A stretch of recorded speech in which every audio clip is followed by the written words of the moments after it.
So just some low amp DC starts on the Typhoon there. Just kind of showing off some of what it can do still. We've actually got that down to 2 amps, 2 amps DC now, is what we're starting the Typhoon at. Yeah, that's just a 332nd tungsten. You can see on the other cam, machine set to a maximum of 3 amps. So it's a 3 amp start, 3 amp max amps. So you can see the arc is super stable down there at 3 amps. So, yeah, Merry Christmas. This might be the last show of the year. Got some big stuff planned for 2023. Been working the last couple weeks on getting like a weld school set up for Everlast. So what we're going to do is do like a warehouse space. We're going to have, the plan is to have Bob Moffett move up to Kansas City from Arkansas City, Kansas, have him move up here, being real close to me. And then Bob and I will run basically a small weld school. So it'll be like weekend classes, like a 2-day session, once or twice a month. I'll have my personal workspace out of that shop, and then I'll have a little office for doing Everlast stuff. But excuse me, that's the plan going forward for 2023. I'm going to do some site visits next week. I've had 3 or 4 already.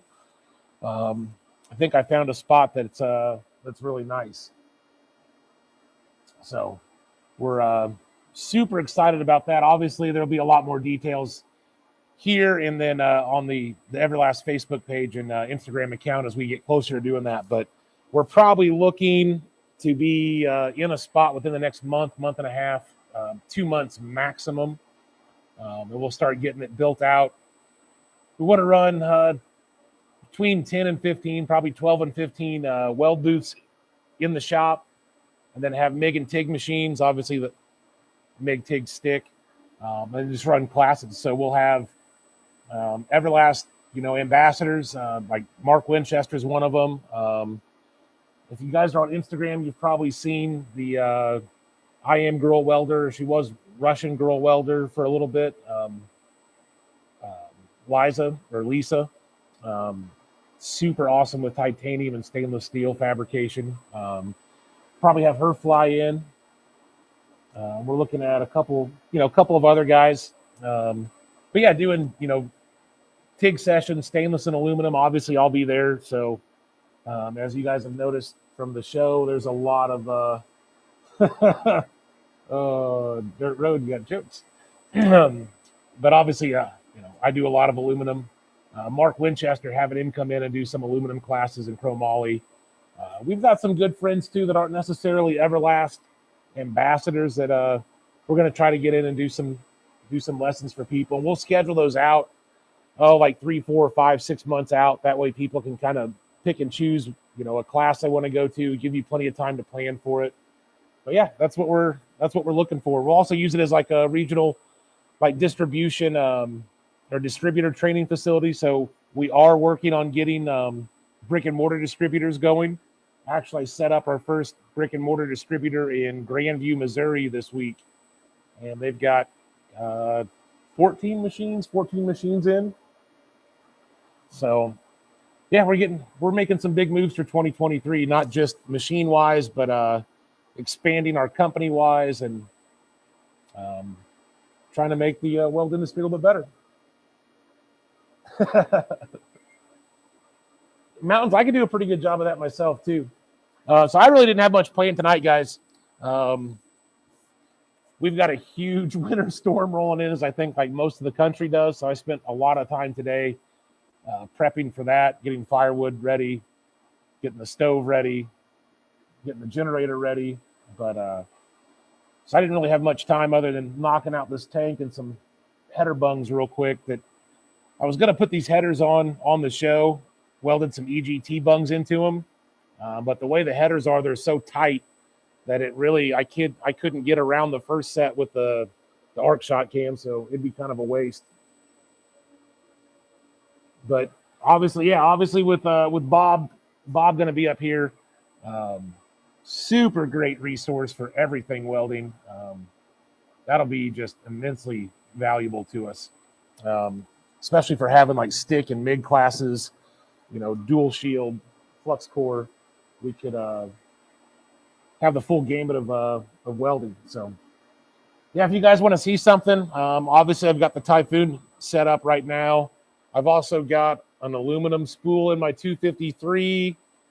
I've got some really crappy hard wire in my Cyclone 262 that I need to swap out. But yeah, if you guys have a question for me or want to see something, I'm pretty much open tonight. Like I said, we've been prepping for this snowmageddon, so I didn't have a whole lot of time to get stuff laid out for tonight. And then what I had decided to do wasn't going to work. So I can sit here and stare at you for a couple more minutes, or we can, yeah, hit me up with something.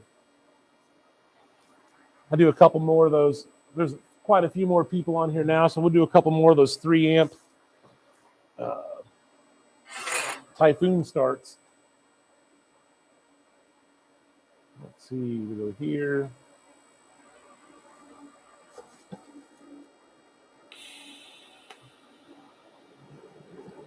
So 3 amp start, and then a 3 amp stable arc.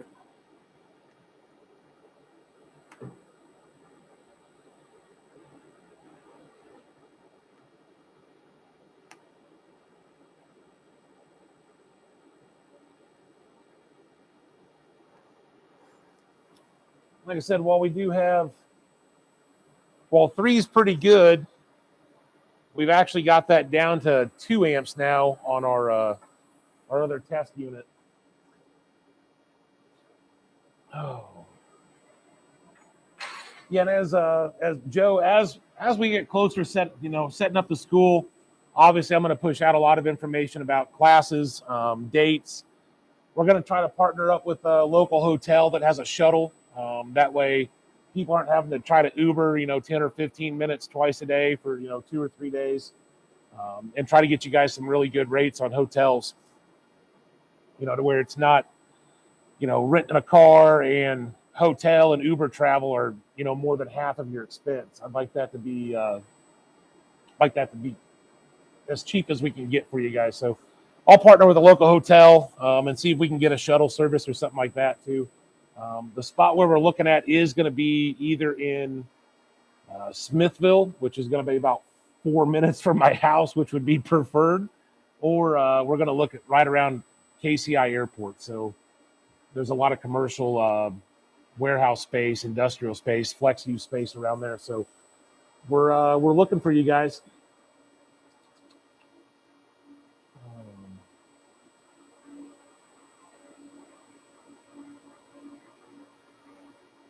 Yeah, Brian. They make quite a bit of stuff. There's like some aluminized like tape kind of stuff that you can put on the backside, especially of stainless welds. There's also ceramic backers that have.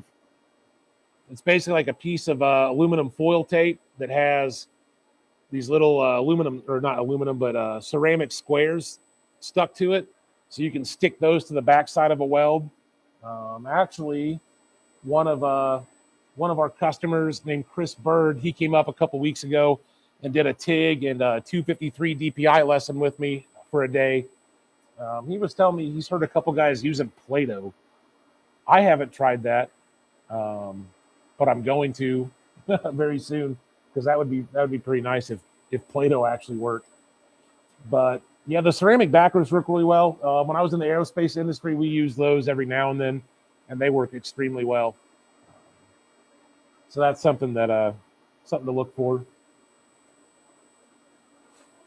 Oh, what can we do? Yeah, there's also some. I'd have to look it up, but there is some paste, some like heat dissipating paste or like heat control paste that I know works as well. Bo, currently no plans to release a plasma table. Funny you should mention that, because I'm always thinking about stuff we can work on or work towards, and a plasma table was one of them. If we did something like that, it would be more of like a partnering with somebody like Langmuir or Premier or Wright or something like that, and then having them private label it for us. More than likely, that would probably be, if we did go that route, that would probably be something more along the lines of what it would be instead of coming out with our own setup.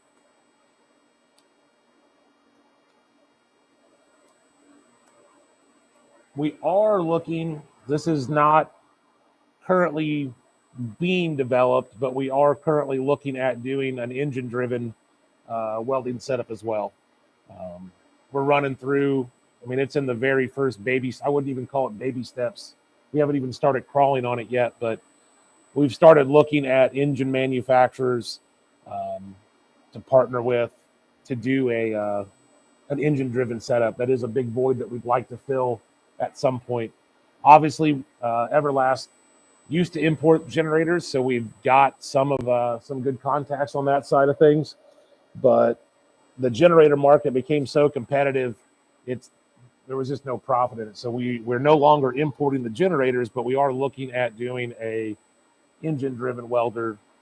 I wouldn't say in the near future, but in the future. Oh, so yeah, there's that. Obviously, the Typhoon. We're looking at still probably mid to late February release on them as far as shipping. And then for the 230, and then looking at probably early summer for the 330 and late summer for the 450.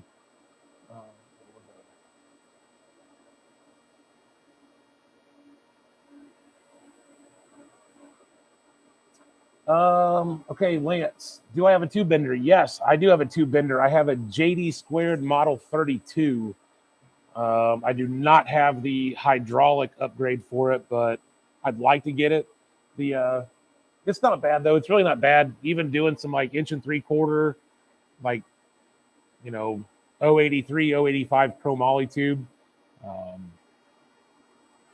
I mean, it's not easy, but it's not backbreaking work. It can definitely give you a good workout though. Even like DOM and like mild steel tubing though.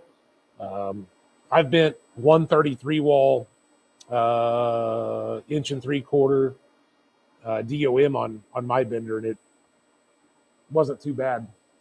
I see ads for laser welding on YouTube. Looks too good to be true. Is it a real thing or some kind of scam? Chinese scam. No, they're real and they work pretty well actually. They're still very expensive. Um, Actually, the factory. So we have a we are built in a privately owned factory. That factory obviously produces a lot of other electronic stuff. How pretty much all the factories are over there. But that is one thing we had kind of talked to them about is some of like the laser metal cleaners and the laser welders, and they are still extremely expensive. Um, I mean, like $10,000 wholesale expensive. So they're still a little bit out of reach. They're super cool, but yeah, they're just the technology is still pretty new and still pretty expensive. So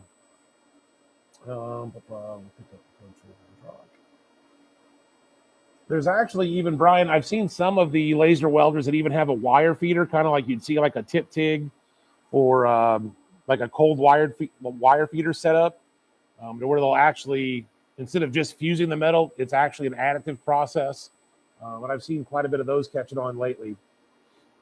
Yeah, mountains. I think my hydraulic with 3 dies for 1,600 is good because I think I paid 1,100 for my JD squared Model 32 with 2 dies, and it's non-hydraulic, so it sounds like that JMR might be a better deal.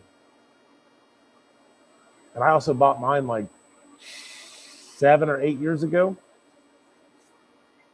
so I'm sure they've gone up like everything else now. Oh,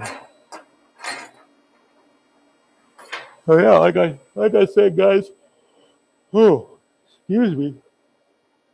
We've got a big storm coming, so I didn't really plan out a whole lot of anything tonight just because we were so busy getting ready for the storm.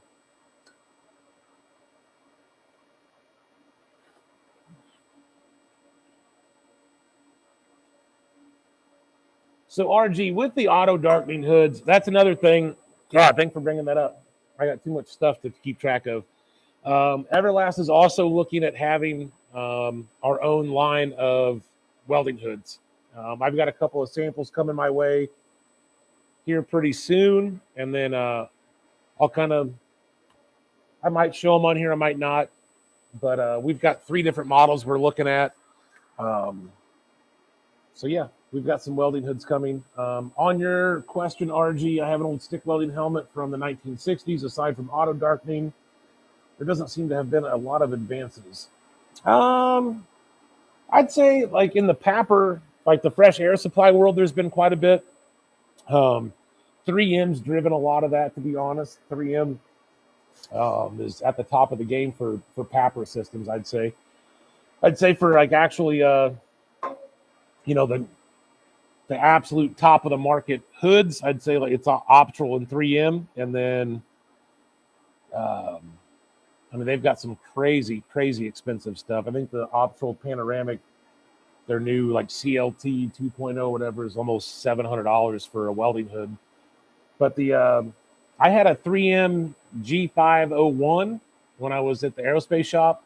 That was the full PAPR.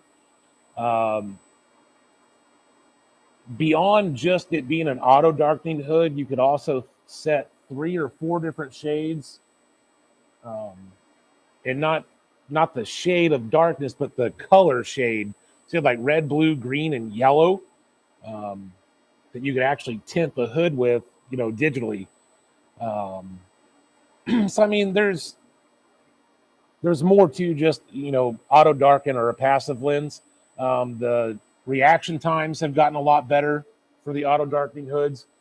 You start getting into the really expensive auto darkening hoods, and man, they're like a shade 3 when they're in their light state, so they're super clear. Awesome. Good one, Bo. Let me see if I can get rid of these guys real quick. Sorry, give me a second, guys. You've made it when you got scammers, I guess.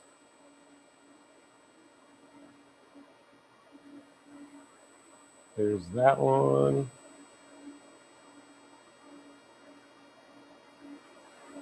There we go. I got the scammers out. Back to auto darkening hoods, but a lot of the technology is about how fast the hood can react to the light. Even Optral has like a Bluetooth hood that connects with Fronius machine. So the machine is actually Bluetooth connected to the hood and will darken the hood before it strikes an arc. So you don't even get that little bit of flash. And then I'd say the big development has been in the respiration systems.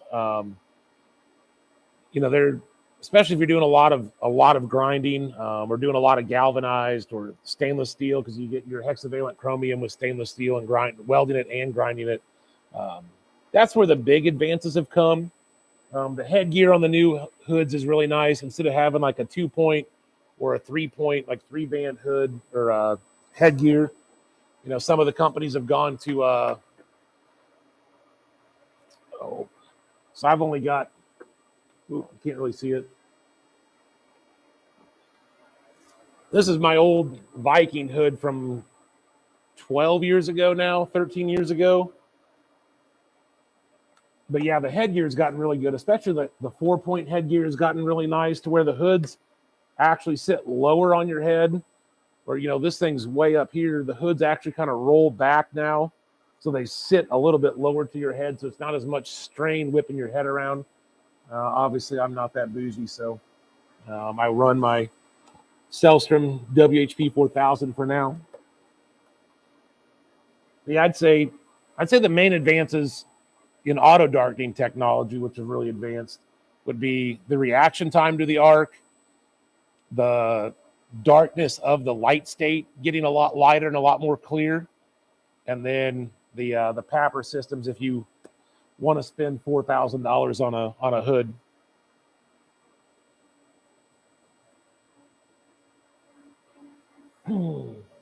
Listen, guys, if there's something you guys want to see tonight, just hit me up in the comment section. Like I said, I really didn't have much to go on with that storm coming in.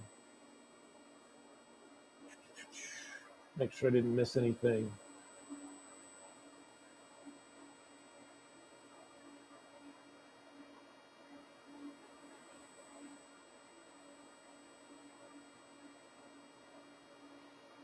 One of the other things too, while we're on the topic of kind of expanding the Everlast lineup, one of the things we are looking to do is expand our consumables. So offering like MIG wire, TIG filler rod, stuff like that on the website. That way, when someone buys like a new MIG machine, they can, we can supply like a little, 1 pound roll or 2 pound roll of wire just to get you started. And we'll have the option to, also purchase filler rod or MIG wire, stuff like that when someone first buys a machine.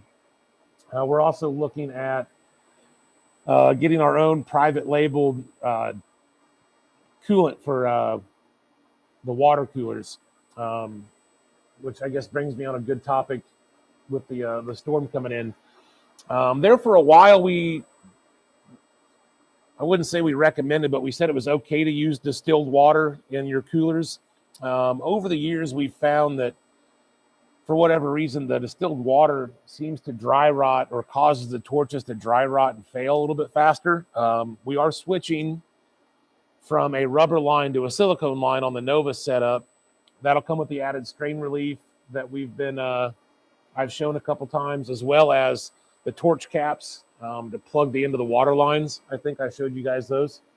So we're getting away from the rubber, going to a silicone, but I always recommend that you run a dedicated TIG torch coolant. Number one, it does have an antifreeze agent to it. It's like a glycol mixture. So, it's a lot less likely to freeze and mess your cooler and radiator up or blow your torch out. Also, it's non-conductive. And it does have a lubricant in the coolant for the pump. So I've never had a torch dry rot or fail on me from a coolant related issue using a TIG torch specific coolant. So yeah, we have since removed the line about using distilled water or a TIG torch coolant. It's now we only recommend and only warranty coolers that have had a dedicated TIG torch coolant in them. So something to remember as it gets cold. Oh man, I can feel it getting colder. My space heater isn't keeping up anymore out here, so it's starting to get pretty chilly.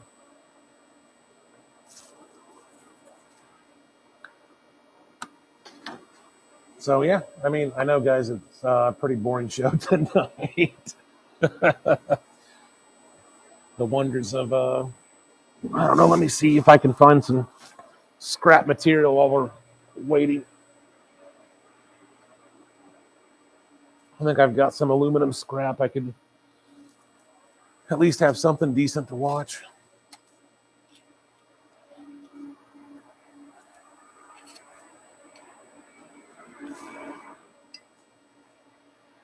I'm going to swap this over to DC. AC, there we go.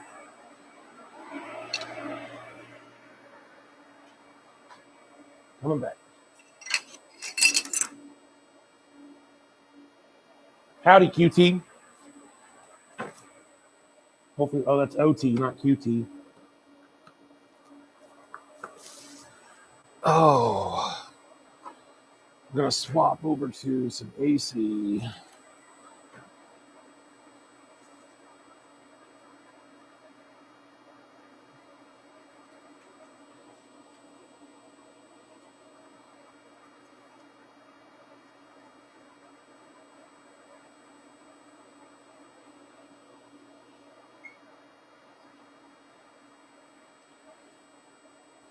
One thing we are looking at doing as the release date for the Typhoon gets closer and closer is I am planning on going out to visit Mark Winchester.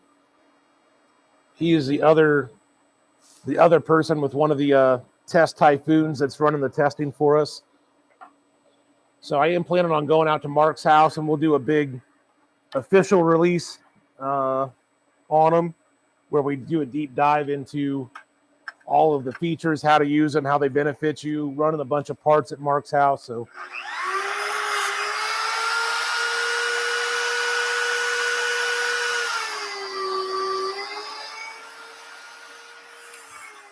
that'll probably be, I would hope, like mid-January, late January. I'll go out to Mark's and we'll do a live stream from Mark's house.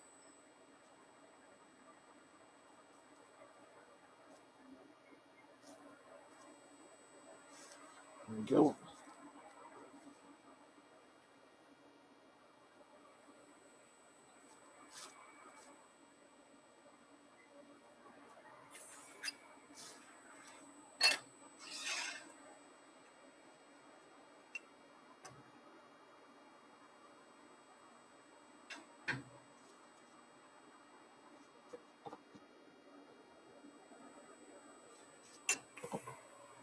Yep, I still got my gas set up right.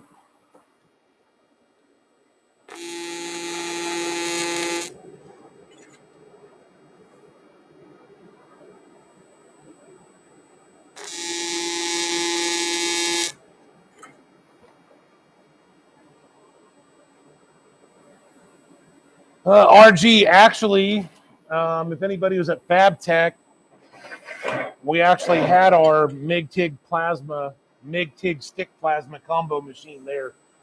We didn't have it set up and running, but we are looking at probably late summer, early fall. It's going to be called the Hurricane, but it is going to be a MIG-TIG stick plasma combo. Yeah, Sam, we're looking at the exact same conditions. 8 below with about negative 30 with the wind chill. And they've said anywhere from 2 to 10 inches of snow, so we'll see. That usually means you get about a quarter inch or a dusting.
Oh, I'm actually in, who was that?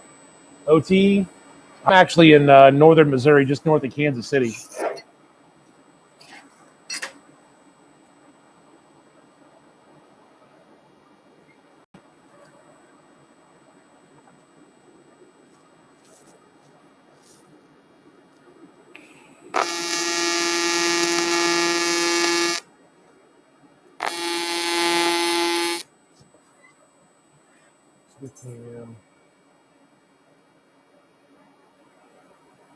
Oh.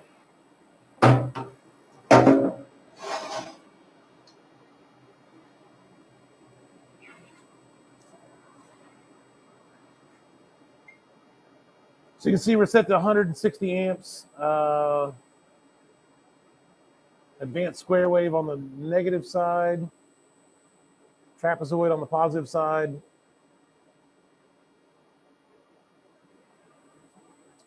How often do they recommend that you change the coolant? I can't remember what the manual says. I think the manual says once a year. That would be That would be the longest I would run it, would be a year. I try to change mine out every 6 to 8 months, but I'm also, I'm also out here every day running it. Um, so it gets quite a bit of use. And what'll happen, this is what is really important to think about, is what'll happen as the pump's running, as the coolant's flowing through your radiator, it's going to pick up little particles.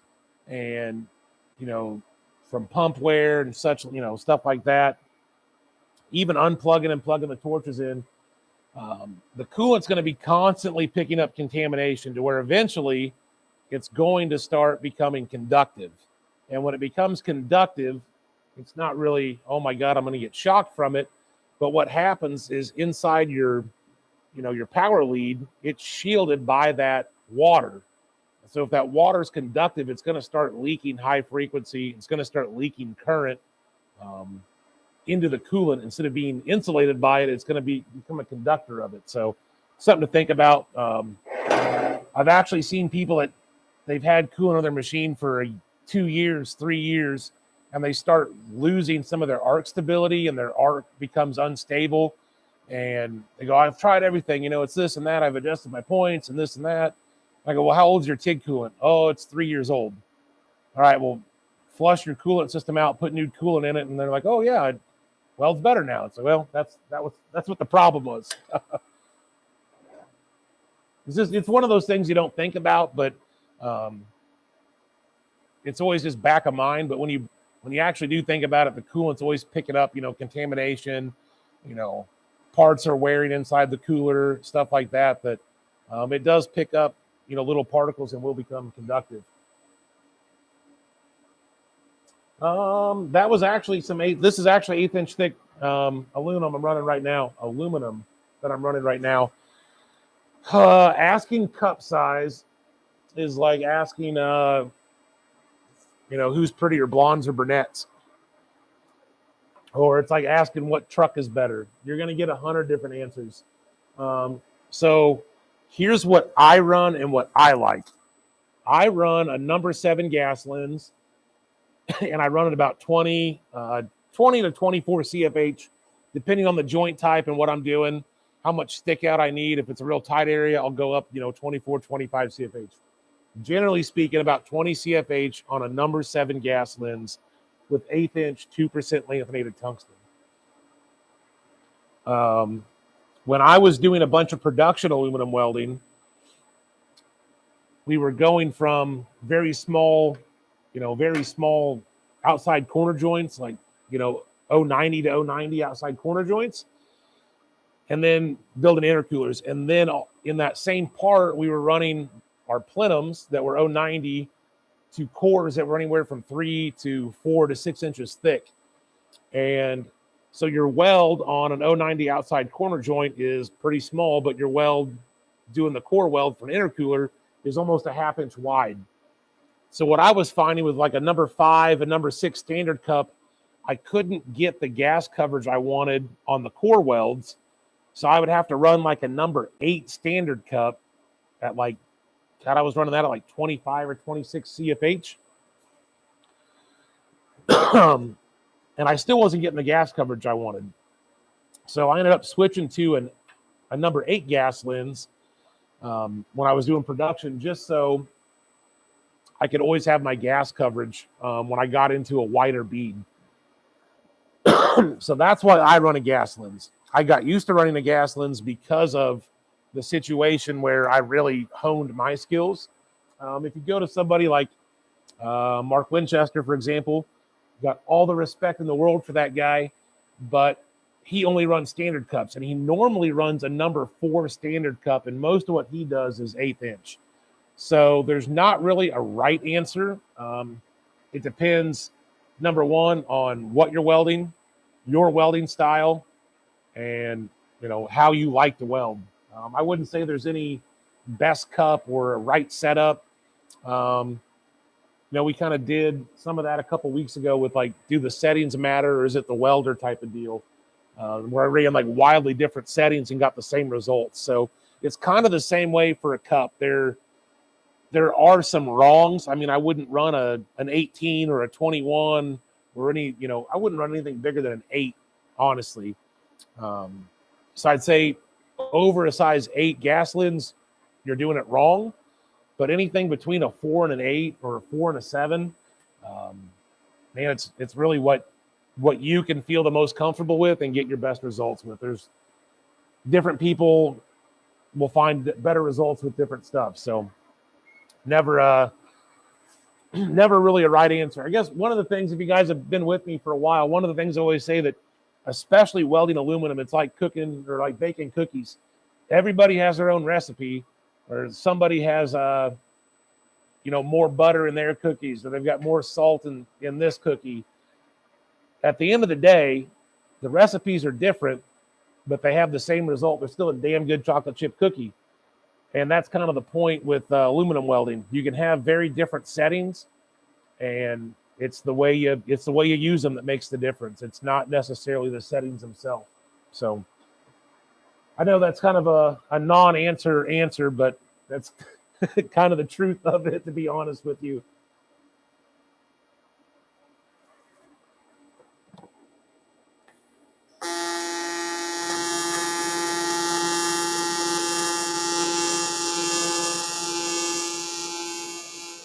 Oop, messed up there. Had a little burr or something that didn't want to melt in.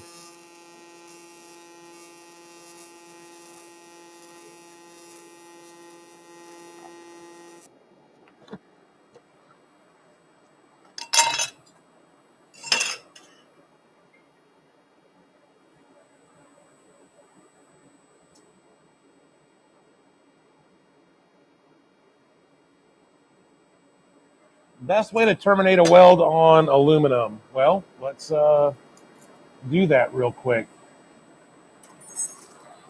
What we're going to do is I'll run, I don't know, about a quarter or a third of this little fillet joint.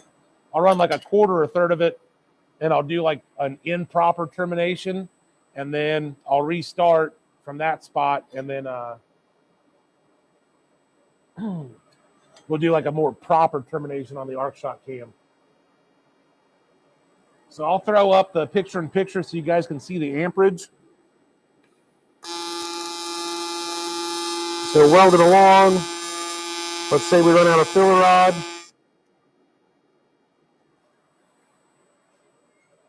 So you can see there, we've got a pretty nice sized crater because we pulled off that amperage real quick.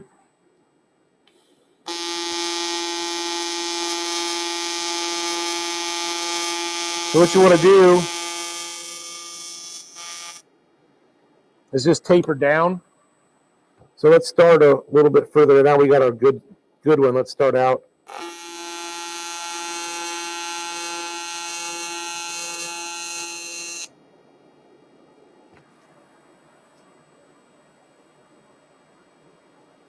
So you can see there, well, there you go.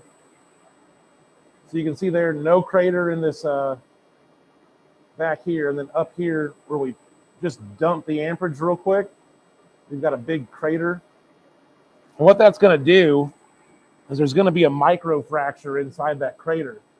And so if you were to leave this on a part and it gets any kind of vibration or stress, you're going to propagate a crack from the center of that termination spot.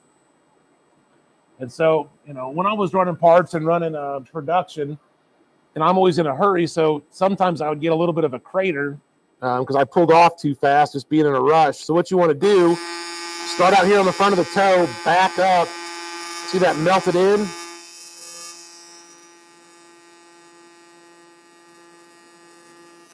And then run on like that. I've actually got a video on the Everlast YouTube channel about doing TIG aluminum restarts. And that was one of the things we went over was proper termination and proper restart. So what happens when you dump the amp, you just cut the amperage off, that aluminum forms like a little butthole. And that hole, if you're running like a tank, like on this tank, for example, if you're running a tank like this and you have a termination like that, and you don't back up and completely remelt the weld before that termination and come back over it, you're going to have a little pinhole there. And even if it looks like it's melted in, sometimes it'll still leak from the back side of the toe from your restart. So that's why, I mean, the termination itself is important, but the restart is even more important to back up and get that termination properly melted in. Been a diehard Miller guy for many years. Recently bought my first Everlast Power TIG 200 DV and I love it. That's what I keep telling people. That was kind of my MO when I first switched over to Everlast. How do you keep that black stuff out of the puddle?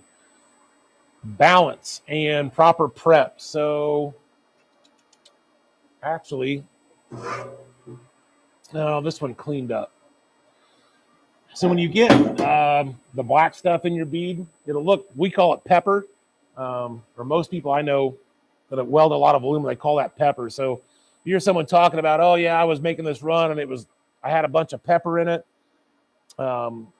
What that is, it's contamination and it's floating to the surface. So the two ways to really avoid that are proper prep and proper balance. Sometimes that oxide layer on aluminum, if you don't have a high enough balance setting, it's not burning it all off, and it's becoming an inclusion in the weld pool, and that's where you'll get some of your pepper from.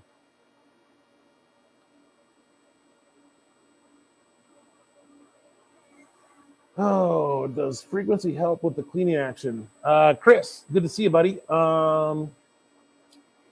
Frequency does not determine cleaning or balance. Best way to always say is balance. I have found is like if you call it cleaning action or something like that, people will think they don't need to clean their material. It still needs to be clean. I just don't think you need to be as diligent about removing the oxide layers all the time, especially on like fresh material.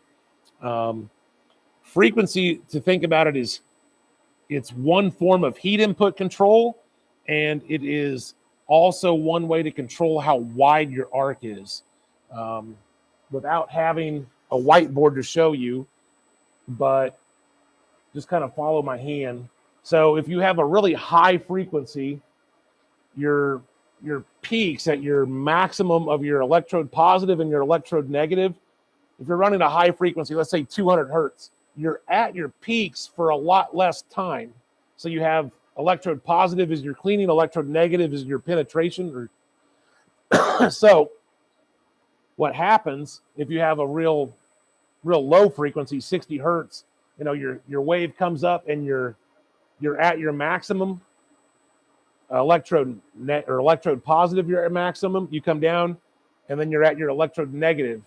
Whereas if you're at a high frequency like 200 hertz, you're at your maximum, you're at your maximum, you're at your maximum. So you have a shorter amount of time that you're at your maximum. So a higher frequency will reduce your heat input.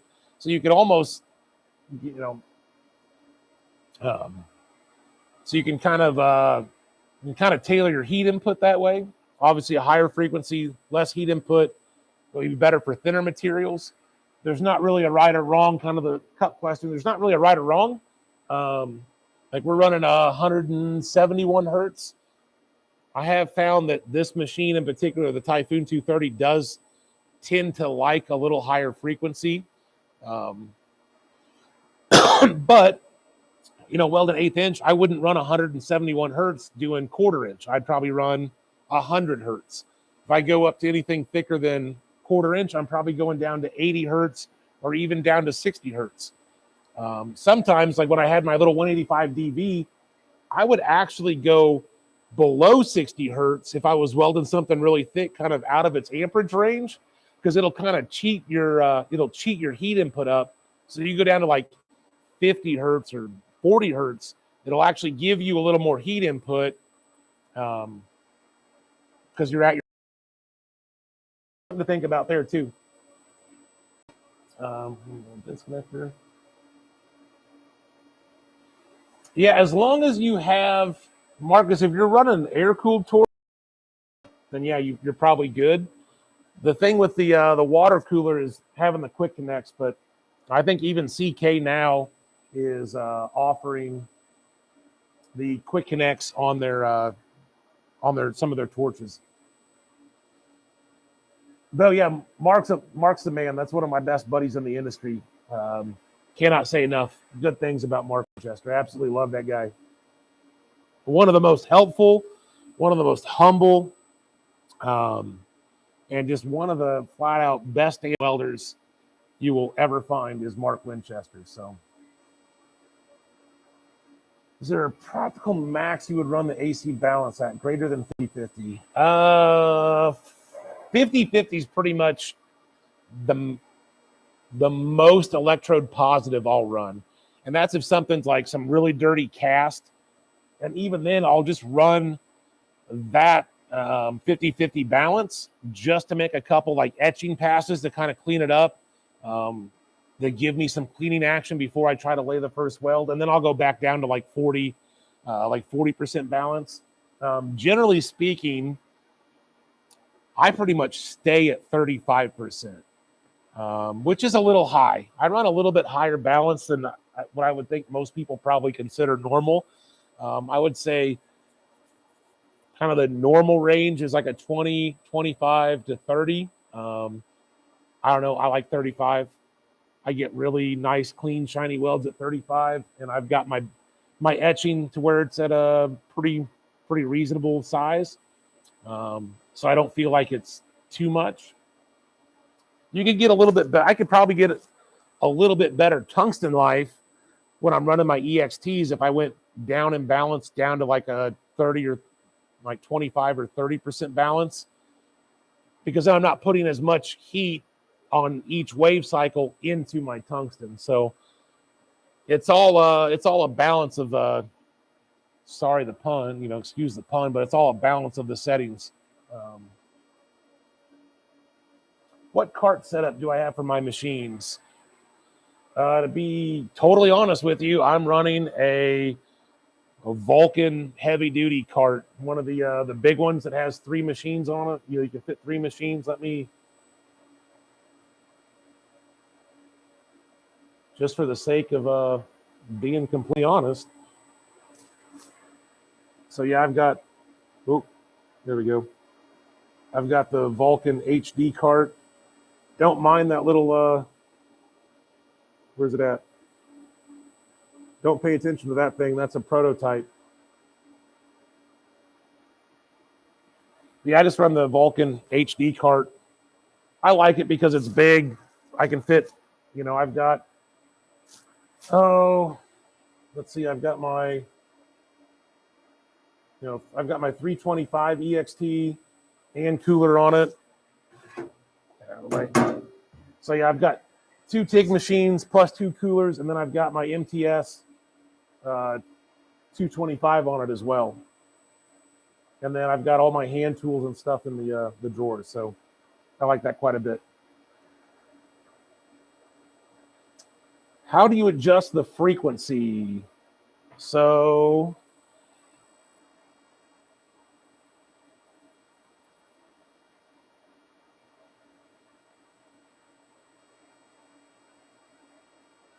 let me plug in my 325 real quick,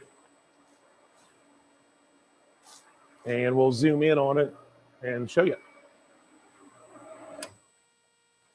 All right.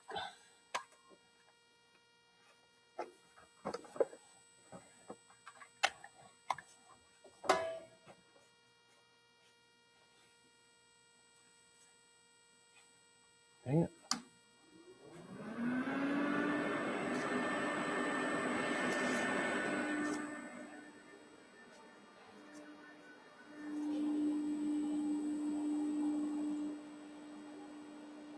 All right, let me zoom in on this.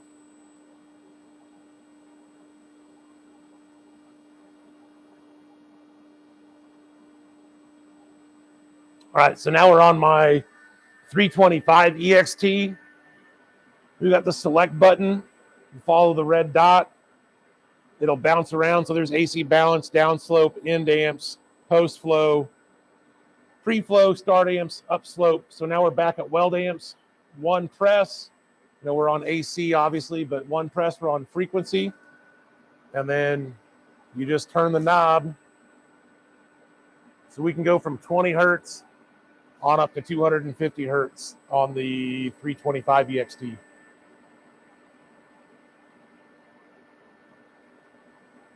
There you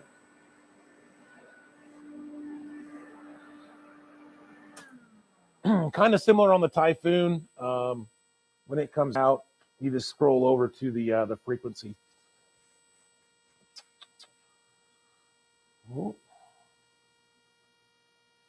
There we go.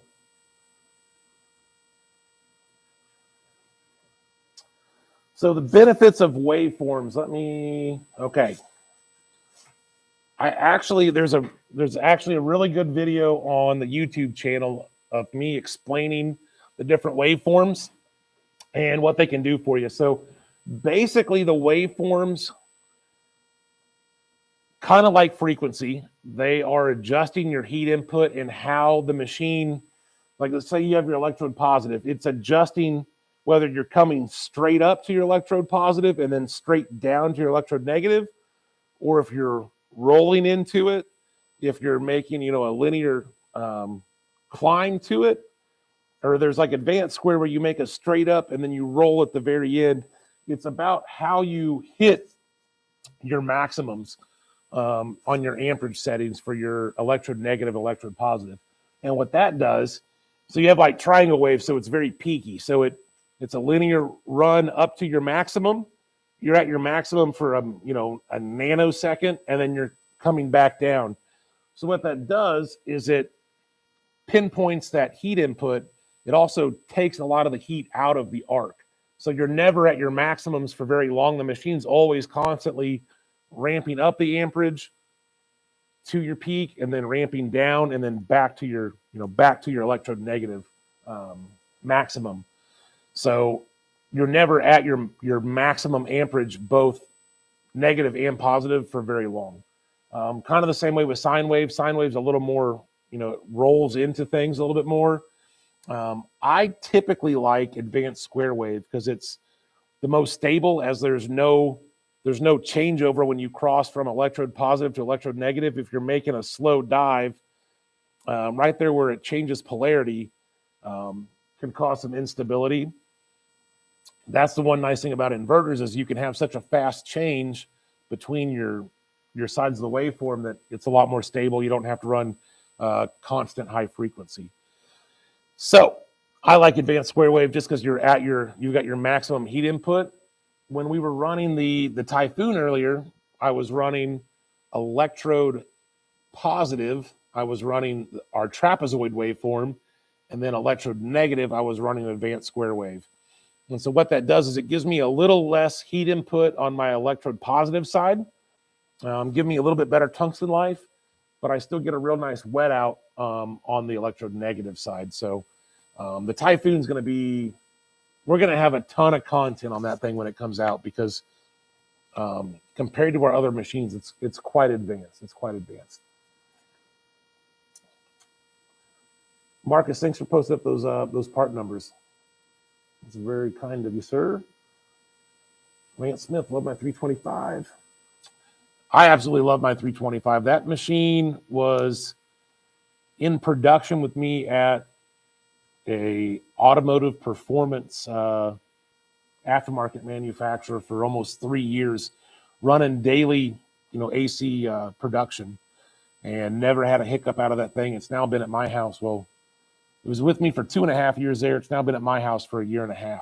I'm getting daily use. So yeah, that 325 has been a rock solid machine. Holy shit, it's already 7:50. We didn't even do anything. So yeah, I'm gonna go to get my boys to bed, and then we'll see you guys next week. Probably not next week, but the week after. I'm gonna try to get Bob Moffat up here, and we're gonna have probably a real long show of Bob telling stories. My welds are dull looking. How can I get shiny welds? Heat input, go up on amperage, move up in travel speed. What's probably happening is if you sit around too long, especially on aluminum weld, you sit around too long,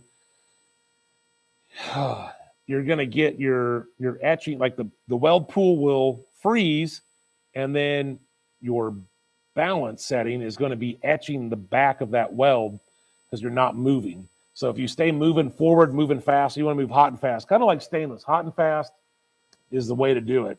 The hotter and the faster you can run while still getting good penetration, the shinier your weld's going to be. It could be as simple as moving up to a bigger filler rod size. Like if you're welding with 1/16 on 1/8 inch, the filler rod isn't taking much heat out of the weld, whereas like a 3/32 filler or even an 1/8 inch filler will take a lot more heat out of the weld. That'll also help. Marcus, try a couple things like that, like going up in amperage, trying to move a little bit faster, trying to add more filler rod. Make some runs. Reach out to me on Facebook or Instagram. Jesse McCollum on the Facebook page, or McCollum.weldfab on Instagram. But send me a message and I'll try to get you more dialed in.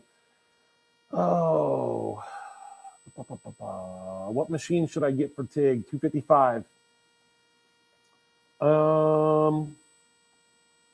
So is that frostback? So frostback depends on how thick you want to weld. If you're going to go like a maximum of 1/4 inch and you want to have the dual voltage capability, being able to run 120, 240, 255 is absolutely the way to go.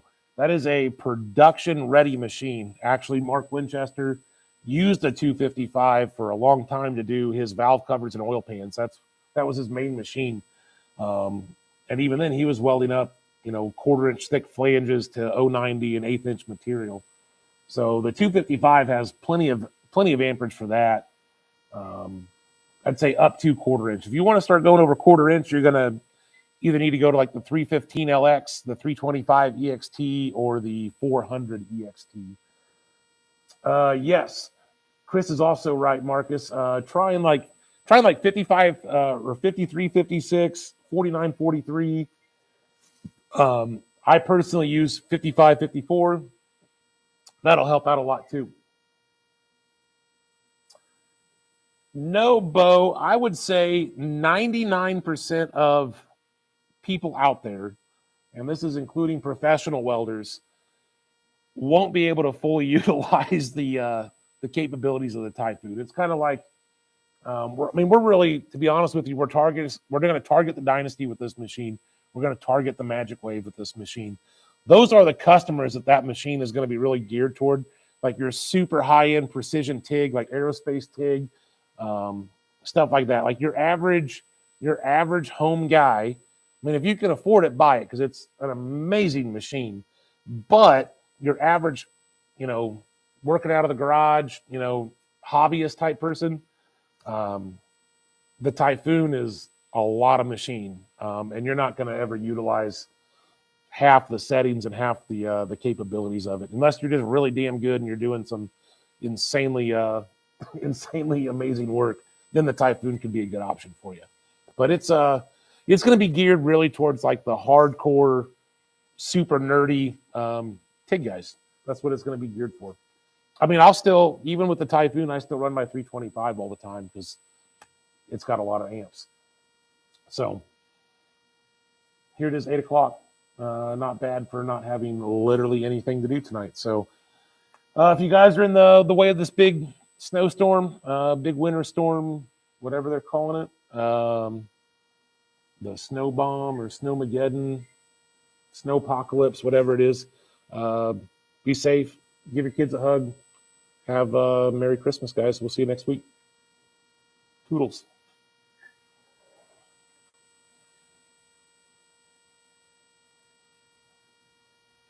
My laptop locked up. I can't get to the end stream. There we go. Peace.